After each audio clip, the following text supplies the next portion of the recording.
भिवंडीमध्ये कपिल पाटील विरुद्ध बाळामामा म्हात्रे अशी लढत आपल्याला बघायला मिळते। भिवंडीमध्ये हे दोन उमेदवार जरी प्रमुख असले तरी सुद्धा तिरंगी लढत ही भिवंडीमध्ये आता सध्या आज यावेळेला बघायला मिळणार आहे। कपिल पाटील महायुतीकडून निवडणुकीच्या रिंगणामध्ये आहेत, तर तिकडे बाळामामा म्हात्रे सुरेश म्हात्रे हे मवियाकडून निवडणुकीच्या रिंगणामध्ये उतरलेले आहेत आणि त्याचबरोबर निलेश सांबरे यांच्या रूपाने तिसरे आव्हान सुद्धा आपल्याला भिवंडीमध्ये बघायला मिळत आहे। भिवंडीमध्ये यावेळेला ही तिरंगी लढत महायुती विरुद्ध मविया आणि त्यामध्ये निलेश सांबरे यांची सुद्धा एंट्री झालेली आहे। कपिल पाटील आणि बाळामामा म्हात्रे या दोघांनी आपला मतदानाचा हक्क बजावला आहे।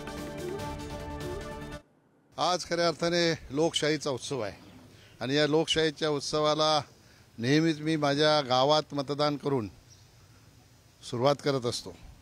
आज निश्चितपणाने गाव हे माझं परिवार आहे आणि सगळे परिवार आज निश्चितपणाने या ठिकाणी येऊन भरभरून मतदान देशहितासाठी करणार आहे आणि देशहितासाठी मतदान करताना कुठल्याही प्रकारचा मनामध्ये किंतु परंतु मतदारांच्या असणार नाही याची मला खात्री आहे। गेल्या 2 महिन्यापासून ह्या लोकसभा क्षेत्रामध्ये प्रचार करत असताना आपण सर्व मंडळी साक्षीदार आहात, कशा प्रकारचा लोकांमध्ये उत्साह आहे, कशा प्रकारचा लोकांचा रिस्पॉन्स आहे हे आपण सगळ्यांनी पाहिलेलं आहे।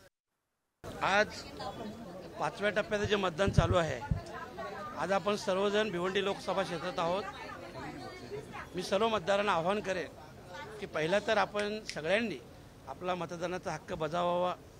तर लोकशाहीमध्ये हा मिळाला सर्वात मोठा अधिकार आणि आज खरोखरच ही वेळ येऊन ठेपलेली आहे का तो अधिकार आपल्याला बजावायलाच लागेल, कारण जर देशाचं संविधानच धोक्यात आलेलं आहे तर अशा वेळेस तुम्ही आम्ही सर्वांनी कर्तव्यदक्ष राहून जास्तीत जास्त आपल्या परिवाराचं मतदान करून घ्यावं, जेणेकरून ही लोकशाही हा देश कायम अबाधित राहायला पाहिजे।